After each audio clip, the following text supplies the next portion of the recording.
Hello everyone, welcome back to the channel. Hope you are doing well and fine, and in today's video I'll be showing you how to fix FanDuel account suspended. So without wasting any time, let's just jump right on the video and make sure to watch this video till the end and follow the steps as well.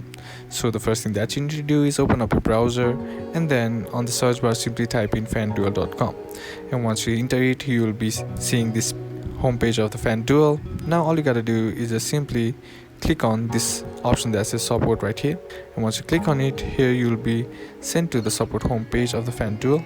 Now all you gotta do is click on this agent icon or the chat icon on the bottom right corner of the screen, and once you do that, you'll be seeing this pop up for the chat with the agent.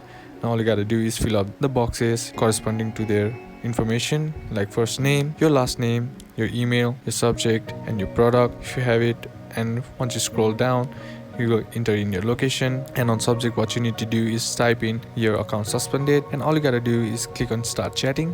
And once you do that, the agent will give you the instructions in order to unsuspend your FanDuel account, and that's basically how you can do it. And that's it for today's video, guys. Hope this video was useful to you. Leave a like if you did, comment down below what the next video should be on, consider subbing to the channel. Thanks for watching. Bye bye.